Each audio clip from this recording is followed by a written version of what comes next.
And we are back again. It's your friendly neighborhood film watchers. We are Frankly Football. I'm your humble host, Brandon, and I got my man, Honey Grand. Set it off, Chris, with me. Chris, how are you feeling on this Saturday, man? I'm good, man. I'm sitting here. My dog's trying to bark in the background while we started the video. She was quiet the whole time while we was prepping. Now she wanted to bark, but everything else is cool, man. We hadn't been on here since Wednesday when we did the schedule breakdown, and these are the dog days of Cowboy content. Trying to drag some things out, kind of waiting in the wings, and Chris, let me pull back the curtain a little bit, Chris. We sat here for an hour debating on what our video will be about today. Yeah, pretty much, man. Pretty much. Dang that hour trying to so we kind of came through with some random thoughts of some things that, we've been talking about, things people have been saying. Just want to kind of get your thoughts. We ain't gonna be here that long, man, but we want to, we ain't here for a long time. We just here for a good time. That's Drake, and and do that and go from there. So here's my first question for you, man, and get in and out your hair. Yeah. Why do you think it takes the Cowboys front office so long to make decisions or make moves that need to be made? Why do you think that? What's your thoughts on that? The Cowboys' philosophy is staying relevant. Relevancy comes in many forms. It can come through winning for some teams, like Kansas City, who, in the grand scheme of things, is probably a smaller market. But winning makes them relevant nationally. That's why they're in the most standalone or primetime games, right? But relevance also comes through, just staying in the media. And that's kind of where the Cowboys fit in. The Jones family wants to be talked about in any form of fashion, whether it's a good or a bad light, for the longest period of time possible. So they don't do things like the Micah Parsons contract, because the longer that they take to do it, the more that the news shows on the 3 and 4 letter networks will talk about, well, why haven't they gotten this player signed? Why are they waiting so long to do X, Y, and Z? When in actuality, they know what they're going to do. They're just going to do it on their time. Gotcha. So you don't think they're strategic about being in the news cycle. They're not strategic about how to maneuver money to make things work for the betterment of the team. Absolutely. That's what you're 100%. 100%. Right. Because if you were able to move the needle on certain things, it would make sense to do it that way. Yeah. Absolutely, man. I believe that Jerry Jones is a savant of a businessman. That's a TI word of the day. He's prolific when it comes to being a businessman. Jerry Jones knows what people want to hear. He knows how to work his way around things, and doing so, or rather, let me word it this way: doing so in his time makes it so people will view him as a villain, and people always want to hate on the villain. That's why there's no in between with the Cowboys. You either love them or you hate them. There you go. You back. Yeah. What I was saying was, phone rang on me. It's all good, brother. It's all good. What I was saying was, Jerry Jones is a savant as a businessman. He knows how to work his way through optics. Let's word it that way. He knows how to work his way through optics, and that can mean handling things on his own time. And whether it's good or bad, it's all attention. It's all spotlight, prestige, and things of that nature. He learned from Al Davis. Al Davis was his hero, but I think it gets to the point where it becomes more of a distraction than an attraction with the way he's handling, because some things you can just get out the way and shine a light on how your team is growing and moving in the right directions. For sure. So, like I said, we've talked about this before. The big ones that had to get taken care of. Take care of Tyler Smith. Get that down the road. Yeah. And I know the clock doesn't start until the season starts, but getting that out the way, getting that off the books, and then being able to settle how you're going to deal with the rest of the season, because things are going to come up. You may have to go out and get another guy here. Go out because and get of another injury guy and things like that. Yeah, injury, right? So why not have that money already cuffed to the side and be able to go forward? We just seen them do too many times get money back from players, pull triggers on certain things, or sign certain contracts, or even cut players and never use the money. Just the money just sitting there. It just sits there. You know, I think that's because the Cowboys' aspirations and the fans' aspirations don't align. The Cowboys' goal in a lot of situations is the dollar. You know, at the end, like Jerry Jones isn't a football owner first; he's a business owner first. You know, but that's why I think. But that's why I said you said it before. He's an amazing businessman. I think he's a terrible football guy. Yeah, I don't think he's a football guy. I think he's a guy that he said it himself. Yeah. He bought an occupation. Yeah. So he bought a football team so he could be the owner and the general manager of it. Yeah. And he's a great businessman in promoting the Dallas Cowboys. He's just a terrible GM with pulling triggers when they need to be pulling levers when they need to be pulled, and signing people and getting stuff situated so he can just focus on football. He always focuses on how do I keep them, like you said, at the top of the news cycle. And that's the thing that just bothers me. But I just wanted to get, I always wanted to get your thoughts on certain things like that, man. I was thinking about this, Chris. I was thinking about this. And I think about this every time the Cowboys make a trade. You know how, just in regular 9-to-5 work, there's like a limit to fraternization with like management and like from every level of the chain up. I think that when other teams make a deal, there's like a mutual understanding that we both got to do good in this deal because we could both lose our job because GMs are on that same level on the ladder, right? Oh yeah. Oh, okay. I know where you're going with this. There we go. Yeah. There we go. Yeah. I don't think that. I think that Jerry Jones tries to be in the room with the guys on the ladder that are a step below him, and that's why he doesn't win because it win a lot of trades anyway because he comes in the room and he's still upper management to those guys. So if you've ever been like in your regular 9-to-5 job and everybody's sitting there talking and then the manager comes in, everybody kind of scatters away. They go in and pretend to work, in another area. Right. But you're talking about with Jerry, they don't do that. They want to hang out. No. With Jerry, they do that. Like, Jerry doesn't have that mutual understanding with other GMs. Like, okay, we both got to succeed here because we both could lose our job. Jerry Jones can't lose his job. Okay, because you kind of lost it. I'm cooking this idea on the fly. I literally just thought of this, right? Okay, all right. So it's not curated in a cohesive way. Yeah. I think that I'm spitballing right now, Chris. But I believe that other teams don't play on the same playing field with the Cowboys, like when it comes to a trade aspect and things like that, because other GMs don't make sure that there's a mutual success because Jerry Jones can't lose his job. You know what I'm saying? If two GMs are communicating, they have a mutual understanding. If a GM and at the end of the day, he's the GM, but he's the owner, are communicating, there's no mutual understanding. No, I don't believe that. Now that I don't believe because I put you like this. This last deal is like the epitome. They basically won the deal. Because in our situation, you get a bona fide third round pick that's got one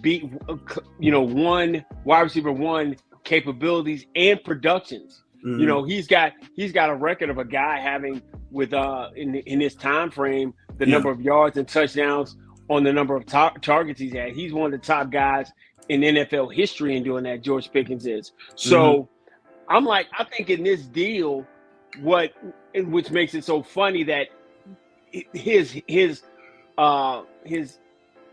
activity or attitude is being highlighted like the biggest thing ever compared to his production and the guys he had throwing to him. Yep. Like, he didn't get to walk in the building and get a Ben Roethlisberger. He got Kenny Pickett. He got He Devlin got Duck Hodges. Doug, yeah, Yeah. Doug Dodgers and all them guys. Yeah.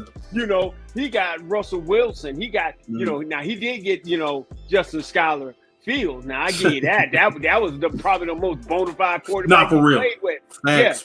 Yeah, Justin Fields is definitely the highest talent quarterback that talented quarterback he got. So yeah.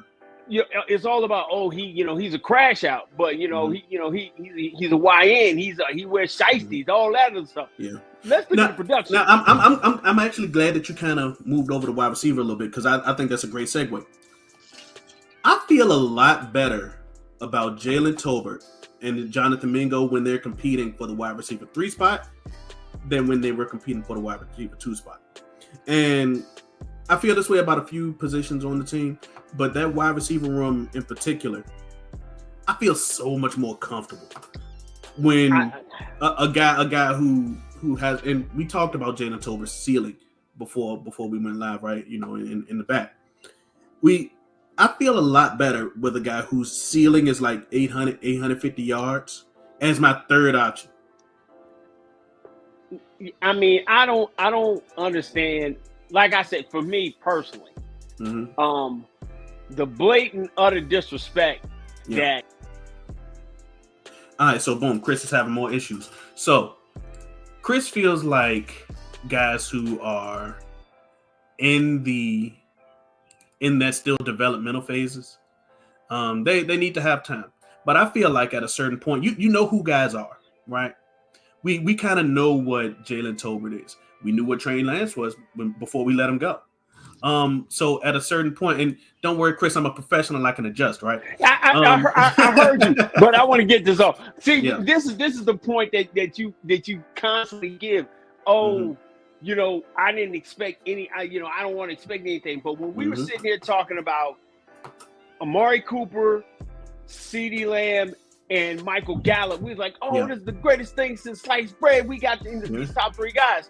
So I don't understand how a guy who last year battled through adversity with having to deal with Cooper Rush and Mike McCarthy with the 4 curls offense not trying to do that, and he still turned out and gave you his best year to date, and led the team with touchdowns. Right? I will put some respect on touchdown leader Jalen Tolbert's name. Touchdown leader Jalen Tolbert. Then you turn around, you get a guy like Jonathan Mingo, who we had already said was a talent that we liked coming out of the draft. I did. And he was in a bad situation in Carolina. So if I'm looking at it, I like my top 4 guys. And my top 4 guys are CeeDee Lamb. I like my top 4 guys too. And I have expectations on all 4 guys. Unlike somebody across the way from me. I have a phrase, Chris, that I use for these set of situations. You just got to pretend that guys don't exist. But you have to have to believe that they are going to produce. So how can you believe that a guy is not going to make a guy he don't exist? That would be a pleasant surprise. It's not a pleasant surprise. I see, and that's where we differ. So where you said you expect Jalen Tolbert to be an 800 guy at his best. At his peak. At his peak in the NFL will probably be like an 800-yard season. And another 7 tuds. You know what I'm saying? I think those touchdown numbers probably the best that we'll see from Jalen Tolbert as a Cowboy. Okay. All right.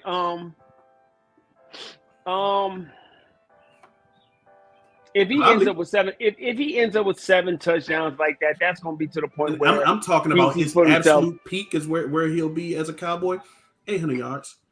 We may not see that 7 tuds again, but that was probably his peak.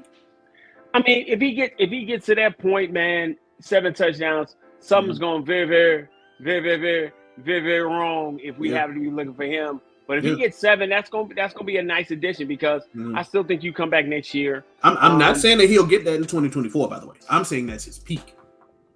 I mean, you can it can be a couple different ways because if he turns around, if he has a great season, or if you have some God forbid somebody gets hurt, then you're going to expect him to step in and be that guy, right? So I'm going to expect him and and him and Mingo and whomever else, you know, him and CD or whatever, you know, I just don't think the drop off is going to be that bad. Yeah. If one of them have to, you know, miss a little time or anything, I think you still slide whomever isn't hurt to wide receiver one, and he can slide in the wide receiver 2 spot. Sure. And be productive. Let me ask you this. Jonathan Mingo hasn't gotten to practice with Dak in a camp setting and things like that. Do you think that Jalen Tolbert could beat out Jonathan Mingo in a position battle? No. Explain why. I don't. Because I think the talent of Jonathan Mingo is good enough, because he's a bona fide X. You want to get what I don't think Mingo goes into the slot. I think Mingo plays outside. Yeah, he's an outside guy. Yeah, he's an outside. I don't think there's anybody, you know, he's battling with Flournoy, guys like that, the Holden kid, that's the undrafted free agent. Those guys are trying to battle him there. I don't think they do that. What I need Tolbert to be able to do is play in the slot, be able to move outside, or if I turn around, I run a 4 wide receiver set. I can put Pickens on one side, Mingle on the other side, and put CD and Tolbert inside. So I don't think he's battling with anybody that can do it. The only guy that can probably take him off the field in that situation about what they're doing is probably Kevontae Turpin. That's the only person, because they're going to use Kevontae and jet sweeps and stuff like that. Yeah. I am not sold that they would do that yet, because they haven't done it yet. You know, they haven't done it previously, so I have to see them use Tolbert like a wide receiver. They tried to use him as a wide receiver. They just try to use him as a wide receiver, like going down the field and stuff like that. So I don't think that's a huge thing. But I think they are going to use him. The reason I know they're going to use him is 2 different things. Shotty said it, and they paid him. The contributing factor is they paid him. They gave him a little bit more cheese. I believe they paid Turpin as a special teamer. Nah, not that money. Not that money. That money is, we want something more from you inside the snaps. So they paid him. I would love it. They would pay him for that. So that's why I think they're going to use him in that aspect. That's in that aspect. But I fear that that train has left the station. I fear that the Kevontae Turpin as an offensive weapon, that train's gone. You know, you at the end of the little, I don't know if it's called a runway at a train station. I've never ridden a train before. But you sitting at the end of the little runway, like wait. Nah, I don't think that. I don't believe that at all. But like I said, I think beforehand we as the fan base were saying, "Hey, use them doing this, use them doing that." I was keeping for Kevontae Turpin going into the 24 season. I wanted him to get snaps at running back just to get him on the field. Yeah, you did say that. You said that often. So, but I think this year they're going to find ways to get him the ball as a wide receiver, doing certain things to make that happen. I don't think that's going out the way. Man, I as much as I would like it, I got to see it happen. You know, I have to see it happen before I can. Because right now, Kevontae Turpin, he's on that wide receiver line on the depth chart, but he's your return guy. I mean, that's his main job. He's your return guy. He's a returner. He's bona fide returner one. You're trying to get another guy back there. No. Yeah, without a doubt. He's keep returner one. But I believe for him, it's more of they're gonna expand his role. They paid him, and the one thing we know about the Cowboys, when they give you money, they want to get some return. They want some ROI. They want to return. They want some ROI for sure. So I truly believe that they're going to play him at wide receiver, and I think they're going to try to open things up to be able to do that. I think they're going to be able to go with 4. They're going to go with 4 wide receiver sets. They're going to be violent with the offensive line. They're going to run the football, but I think when they spread you out, they're going to spread you out with some diversity. So that's what I just think. Because if they're going to be to the point, even if they go with a 3 wide receiver set, if CD comes out and they put Pickens on one side, if you try to double Pickens, you're going to deal with Pickens, you're going to deal with Ferguson, you're going to have to put a linebacker on Kevontae Turpin. And I don't care how small he is. As much as I would love it, I gotta see it. Deal with. Yeah, absolutely. So I'm glad that you mentioned the word philosophy, right? Brian Schottenheimer's philosophy is, to be a run first team. Same thing with our O-line coach. He came from a lot of excuse me, not O-line coach, offensive coordinator. Clayton Adams came from a lot of run-first teams. I'm not sure that I really see the Cowboys being like a spread team, going four wide in a situation where they kind of want to lead with the run game. I could see them doing a lot more, 11 and 12s. But as far as being a full wide receiver sets, those might be few and far in between. I don't think Clayton had. I don't think wherever he was at, he had the tools for that. What we did know, what we do. I mean, they had it last year in Arizona. I don't think they had. I don't think they had four wide. They had one. Name all four. Name another wide receiver on that team outside of. Don't pull the computer up. Name another wide receiver. I am a Cowboys content creator. Right. I'm a Cowboys content creator. You can name another wide receiver of other teams. You can't name not no Cardinal wide receivers. Mm-hmm. So where you say Marvin Harrison Jr. had him. Yeah. Oh, this is actually kind of easy. Cool. So of course you got Marvin Harrison. Zay Jones was there. Greg Dortch. They love Greg Dortch. Highland Springs alumni, by the way. Okay. And all right. Then they were kind of figuring it out with all the other guys, like Isabella, Michael Wilson, things like that. Yeah. So you turn around, so you're trying to figure out. You got weapons, and you got three wide receivers right here, right now, who can play. Even though you don't have a lot of respect for one of them. I don't have expectations for one of them. You don't have expectations. When you have respect, you have expectations. But and so I believe you can go with four, but I do think they're going to have they're going to have an identity of running the football. Shadi wants to run the football. Clayton Adams has had production with a Marlon Mack in Indianapolis. Yeah, sure. He's had production with a Jonathan Taylor in Indianapolis. And you turn around, you had production with James Conner in Arizona. Yep. He hasn't had. He has. So he's going to produce 1,000-yard back, closer to 1,100-yard back. That's going to be your historically. That's kind of been what he's done. Yeah, that's what he's been done. But I'm going back to everything we've been talking about. Mm-hmm. You've got to sit up and say you set your identity. But I think you had the ability to spread people out or give them different looks because you have pieces to be able to do it with. You're not going to just be traditional two wide receivers on the outside. Mm-hmm. You're going to want to move your most valuable weapon, which is CeeDee Lamb, around in the slot, and so that's three wide receivers. So it's going to happen. You're not going to have the McCarthy short passing curl type thing. Guys not just going to run down the field and then turn around. That's what you're saying.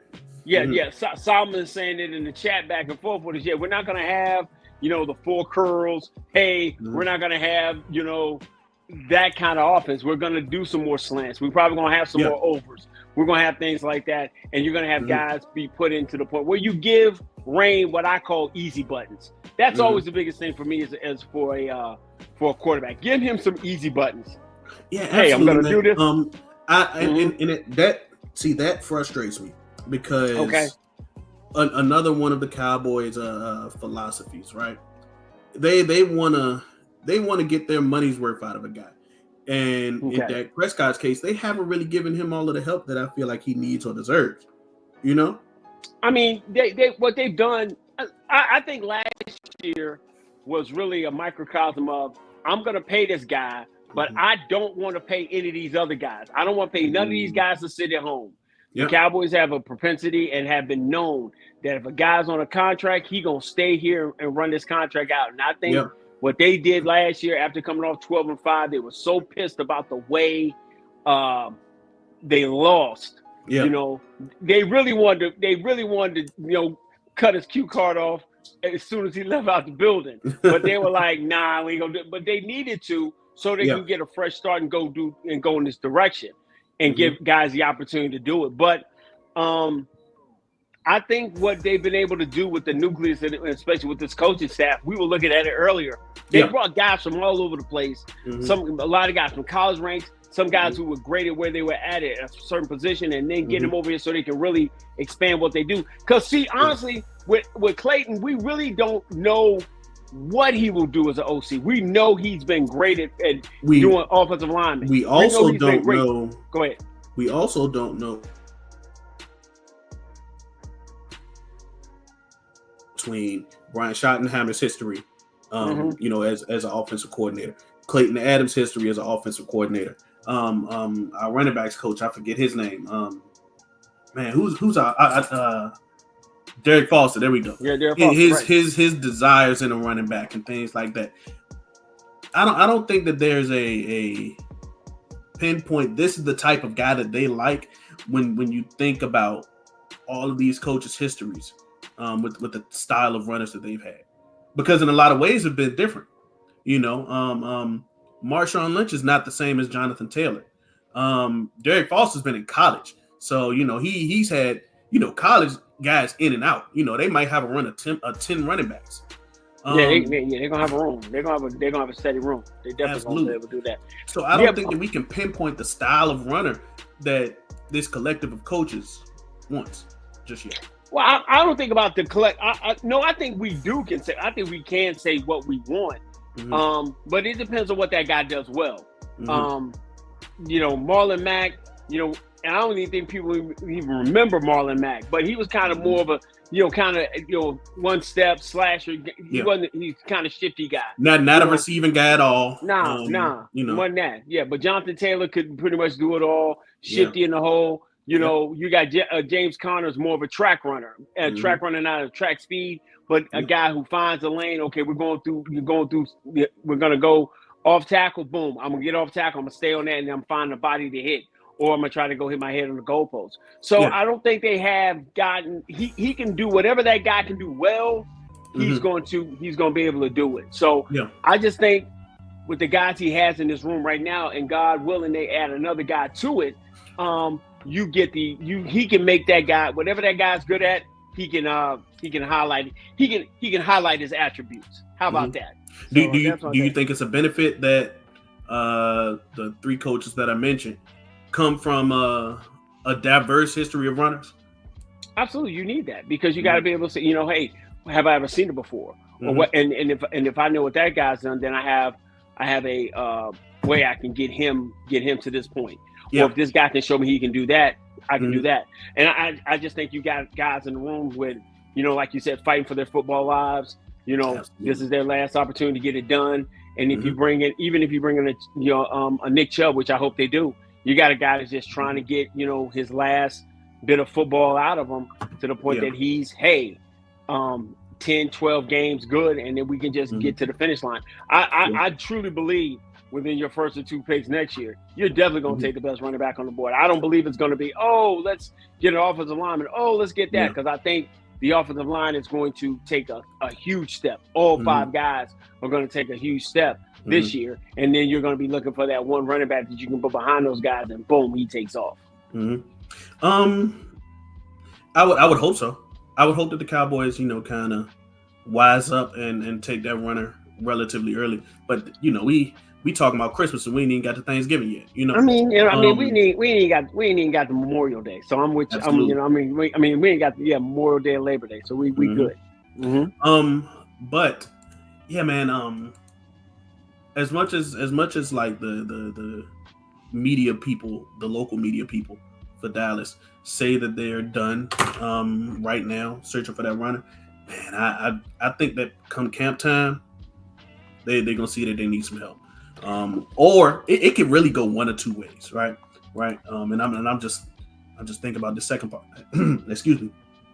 It could be like a Kalen Carson situation where the running back looks good in camp, and they're thinking, okay, we're done. We got our guy, and then the regular season comes around, and after those first two games, they're like, all right, maybe this ain't so good when the rubber meets the road, and they get a guy kind of early in the season. I just think they're waiting to go school clothes shopping. I think they're ready for tax. I think they're looking for the tax, the tax cut day. And thanks, JP. We appreciate you, bro. I think they're looking for the tax cut day, which is June 1. And then once that happens, boom, they're gonna go ahead and bring up some guys in, shift a little money around, and that gives them another chance to be hot into the news cycle before they go into camp. Yeah. So can you explain the importance of waiting until June 1st? Because June 1st, so June 1st, you end up turning around and getting a discount on the amount of money you have to pay on certain players. Certain guys are being released, and they definitely need a job. It's too late. It's late in the year, and they're willing to come in at bargain prices. And you know that's Stephen Jones's favorite type of folks, man. Talented, talented, bargain prices, and injured. He loves all those guys. And if he's coming off injury, he's got to prove it. So therefore, he has less leverage. Things of that nature. That's in his wheelhouse. Okay. I think that, like you said, the Cowboys definitely got a type when it comes to the talent that they outsource. You know, they I'm gonna pause this before then. They like them young, they like them talented, and they like them cheap. You know. Hey man, you ain't gotta go. Man. You ain't gotta go to court, bro. Hey, thanks for the shout out, dog. All the way from Cali, man. Early in the day, man. Getting your day started, man. Thanks for rocking with your boys, man. Much but love. Yeah, man. It's all I'm saying, man, is that's what they like. That's Stevens. That's Stevens' MO. So you're looking at that right now. So I just believe that June 1st, we got about another 6 weeks, man, and we're gonna hit some guys and gonna say, oh shoot, can we get that guy? Hey, that guy right there. So. With mini camps and OTAs coming up, I think that's going to be, you're going to be trying to figure out, hey, who's doing what and how they're coming together. Yeah. Is there anybody that you have high hopes for? What you talking about for going in the running back room? In the running back room going into mini camp. I mean, listen, man, we've talked about this before. I'd really look for Javonte Williams to, because he's coming back off 2 years off of injury. And I just think a change of scenery for him is going to be a benefit for him. Fighting for his football life. So, but we need one of them because if him or Miles Sanders don't show that, we're definitely going to be looking for somebody because nobody wants Jaden Blue. Nobody wants to see Jaden Blue doing, 20, 25 carries a game. I don't want him out there trying to pass block. I don't think I'm not ready for that. I don't think I think that he will try to block for you, but his frame don't really facilitate that. His frame don't let him reach his goals. And some people win the genetic lottery, some don't. You talking about Jaden Blue? Yeah, I think that Jaden Blue is a willing pass blocker. He just don't got the frame to assist with that. I just don't think I don't believe he's an every down back. I think he'll need a off season of off season peanut butter to get that. Yeah, he needs a Will Shipley. Yeah, and he needs a guy. He needs a guy to be able to do some of the dirty work where he can be the flash, and that's what he was in Texas. So that's what he's going to be able to be in his pro career. That's kind of another thing, Chris. We haven't too often seen where the Cowboys will be like a rotation team with the running back. The Cowboys generally like to have like a featured guy. You think that's something that's going to change? Like now that we have like another new coaching staff? It has to change this year because you don't have that bell cow guy. You don't have a guy you can get the ball to 20, 25 times and do everything. It was something they used when they initially got Zeke until Zeke showed that he was that guy. They had an that didn't take long at all. I mean, but he was the fourth pick in the draft. It shouldn't have taken that long. But they still did it to help him do that. I just think the way they're going to run the football, the way they're going to really pound it, I think you're going to need a change of pace guy. So finding out who the leader is, and then coupling him with Blue is what you want to be able to do. So, absolutely. Like I said, this June 1 cuts, or just getting more intel on some of the guys that we've talked about. Nick Chubb to Dallas. It's just going to start being the mantra because you're going to have to do it. You got to get another D tackle, and you definitely got to get another. Glad that you brought that up because that was going to be the next thing that I talk about. You talk about the June 1st situation, or that deadline. I don't know is the right word. June 1 cuts. Yeah. But you talk about that, and once again, prior to us going live, I hold grudges, Chris. Yeah, I don't know if anybody that's listening right now. I hold grudges. Yeah. I hold grudges. If you haven't met me, I hold grudges against players. Yeah. I have a grudge against Magic Smith, right? Because I think that as our first rounder, there was the expectation that he was going to do more. Now I'm pretending like he don't exist, just fine. But it's like who is his competition right now, and is that going to be something that's addressed, post June 1? I mean, you can do that. I would prefer that you bring a guy in earlier. I just think, Mm. well, first off, let me go and get this out the way. Yeah. Those are your grudges. Oh, I yeah. don't have Yeah. no grudges. I don't have this. hold grudges, Yeah, Chris. I you hold hold grudges. grudge. I just look at a guy for doing what he You know does. how long it took me to apologize to Terrence Steele? It took you a whole year and a half, and I remind you about that all the time. But what I'm saying, though, is that I think Mozzie had a really good step from year 1 to year 2. Yeah.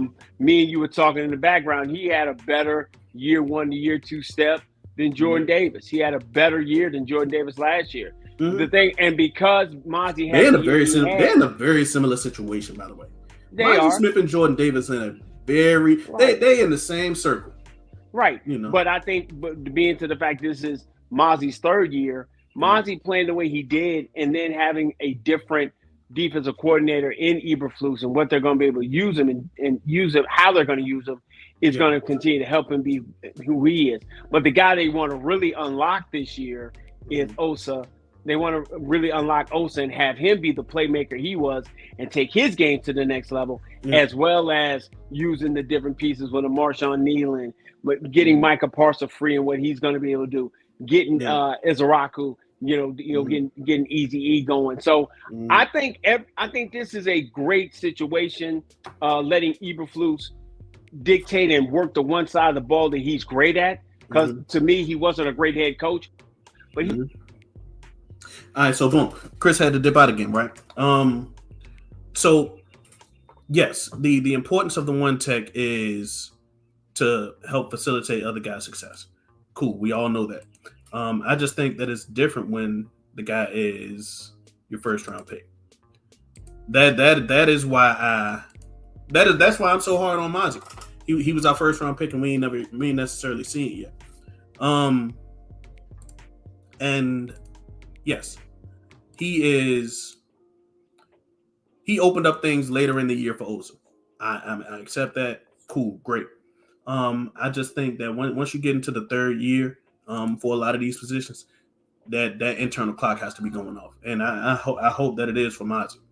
I genuinely do. While I'm waiting on Chris to come back, right? These are just some of my things that I think about. I'm not quite sure about the state of the linebacker room. My reason for saying that is DeMarvion Overshown has been like an often hurt guy, and as explosive as he was on the field, for those, what was it, like 12 games or something like that last year, because he got hurt in December. As explosive as Overshown was for that great portion of the year, he's got two torn ACLs.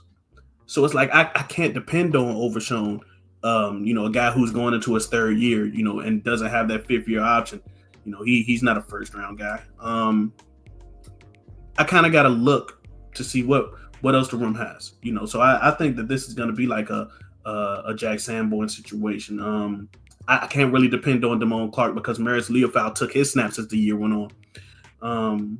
So yeah, we might see like a Jack Sanborn, Maris Leofau type of year. Kenneth Murray will probably be like your Eric Kendricks. He'll fill that role. But yeah, man, all in all, I feel like, I predicted this real early, last year. I feel like you got to get more out of the linebacker room. Yeah, I'm just not comfortable enough with it yet. Let's see. What else? The subject of this video is like random Cowboys thoughts, right? I appreciate you, L. I appreciate you. Thank you. I am wondering, looking at this schedule, how the Cowboys are going to handle that first half of the year, because they know that, after that Raider game, things get rough, and it's still too early to talk about like win-loss protection, sure, but I'm sure that as soon as that schedule got released, everybody was feeling that pressure. I'm sure that everyone was feeling pressure. Because a lot of teams that were playing were good last year. Of course, you don't know how they're going to be yet. but a lot of teams that we're playing were good last year. I think that we're playing 6 or 7 teams that made the playoffs last year or something like that. And in that stretch of 6 games, all of those teams made the playoffs. So yeah, it's that's gonna be a that has to be a thing. Look, you back. Look who's back. Hey man, when the boss lady called, man, I gotta take that, man. For sure. Please forgive me, For man. sure. But you were saying I was basically saying in a nutshell that we're gonna want Osa to go to the next level. So I just think it's gonna be a better situation for them with Eva. I think that, and I think that, and I was saying this while you were gone. I think that in that second half of the year, Mozzie did that pretty well. Mozzie allowed Osa to do Osa things, right? Easier than he did in his rookie year and the first half of his second year. Right. I do hope that he continues that development. That scale keeps going up. Right. But yeah, I mean, we'll see. But like I was saying when you were gone, year 3 for most positions is like where the guy's internal clock has to be going off. Like it has to hit. That is the old Tom Landry philosophy. As a rookie, you're trying to figure it out. It's really the awkward to mechanical to natural phase in anything. When you first start doing something, even though you're playing football, you're awkwardly doing it because you're doing it at a higher level. Then you're doing it like the coach tells you, boom, boom. And then once you start figuring it out, you're more mechanical. So I think this year, Mozzie's going to be more instinctive, more violent, and go from there. So I think that's the deal with him. So I was talking about, like, once again, while you were gone, I started talking about the schedule. And do you think that the coaching staff, the players, the front office, etc., feeling the pressure that second half of the season brings? And I mean, I just think they feel the pressure of every game because the whole world has said that this is, a makeshift staff. This isn't an elite staff. I just think they want to set the tone and their identity of who they are. Once they set the tone and their identity of who they are, then they're just going to ride on that. We're going to be a tough, hard-nosed football team. We're going to run the football. We're going to be physical. We're going to be attacking. We're going to be violent. And then we're going to be to the point we're going to play stingy defense. And that's necessary. That's going to be necessary, especially in the second half of the year. You're going to have to play keep away, right? I think you can. I don't think you have to play keep away like, oh, we suck, we can't stop nobody. I think second half of the year you're better off because you get some of your stars back. You get some of your stars back. From a personnel position, sure, but okay. I mean, from a standpoint of who our opponents are going to be, I don't give a damn who they are. No. I don't give a damn who they are. They still who they are. The Giants are still who the Giants are. You know what I'm saying? But can't you say the same thing about the Chiefs, the Eagles, the Lions, the Vikings? But like I said, like we talked about in the scheduling show, I think Detroit's window starts to shut. I think it starts to shut because I think they lost too much in coaching. Guys are gonna have to. You're gonna have to prove to me that you better than me. Yeah. And like I said, if I got a healthy upright 4, I'm better. If we was coming off a season where I had 4 healthy, I wouldn't even be worried about this. I'd be like, well, oh my God, we just added an explosive dynamic receiver to go with 4. I'm great. Our biggest problem is we're afraid that 4 in his health issues. I got you with that. But if I can continue to set the tone with my offensive line and those guys stay healthy and they gel and progress, I'm dictating the will of the game. And if I can dictate the way I want to, I don't care. My defense plays a whole lot better when I'm up by 7 to 10 points. Yeah, I think that any team's defense does that because they can play a little bit more honest. They can dictate what they want to do. Yeah, they want to dictate what they want to do. I'm not as in awe of Jalen Daniels as the rest of the world are because Zimmer had that dude in some handcuffs. Zimmer had that dude in handcuffs. He had to come back miraculous to lose in Washington, and then Marcus Mariota came in, doing his thing. So what I'm saying, I'm not as afraid of these guys as other people are. So it is what it is, man. Until you prove to me that you can stop 4, I don't want to hear that. Yeah, and I do think having a quarterback for the whole year would be a good thing. My bad. I do think having a quarterback for the whole year would be a good thing. But I think that you did make some changes that will benefit your quarterback. You got him a legitimate wide receiver. He doesn't have to worry about Brandon Cooks anymore. Things like that. Guys who were billed as the wide receiver too, but may not be that role. You Right. got a definite upgrade. Yeah, I just think Mike McCarthy didn't know how to use Brandon Cooks. Brandon Cooks had been 1,000. He was 1,000-yard receiver everywhere else except for here, Chris. Brandon Cooks, his ideal situation is not running forward and then turning around. That's not Brandon Cooks' ideal situation. That's not what he does, man. That's not his game, bro. That's not his game. But I also think that stretch, and this is going to be early. You know what I'm talking about. I think that early stretch, those first 9 games, give or take, are going to be where you have to kind of establish your identity. Are you going to be that ground and pound team that Brian Schottenheimer talks about and that Clayton Adams is used to and that Derek Foster has seen and things like that? Is that going to be your identity, or are you going to be having your quarterback throw 40 times a game? No, I don't think you. And hold on, because I only got like 5 minutes left.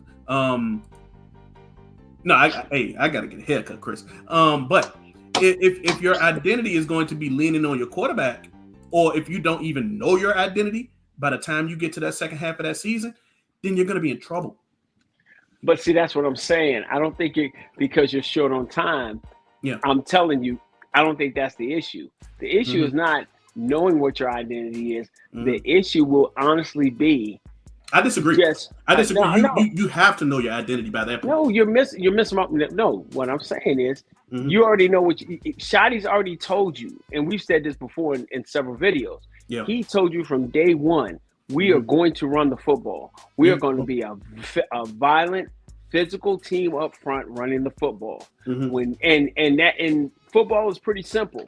It's a whole lot easier to play from second and 4, second and 4, and third and 6, third and 5 than it is second and 9 and third and 10. So when I'm running the football and I'm effective, I can dictate the teams what I want to do. I can take shots when I want to. I make you have to look inside when I can play action. And let's be honest, man. Manipulating the ball and play action. Rain Dakota Prescott's one of the best at doing it, man. Yeah, I don't want to. So I think all the advantages work to we're going to pound the football. We're going to run the football. Rain has been his most explosive when he's had a running game and most productive. So I think all things working to the point that we're going to run the football down people's throats and be that type of football team this year. That's what we're going to be. So man. I think the identity will be set early and often. Absolutely, man. Anything else that you want to discuss before we close out? No, man. I want you to get to your haircut. We've been stopping and pausing and stopping, man. But listen, man, I want to thank everybody for coming and rocking with us, man, today, especially on a Saturday, man. Right, but everybody getting domesticated, doing the different things they got to do for their family, man. Thanks for kicking with us here at Frankly Football, man. Like, share, subscribe, man. Hit the comments, man. We are going to be here. We're going to be bringing people on. Next week, we're going to have my man John Herndon on. Absolutely. Next week, we're going to be able to get a chance to get with our girl Stargazer. We're just trying to put things in the works, man. But we will be consistent. And as long as we're consistent, you be consistent, man. We will always be Frankly Football, man. And until next time, peace.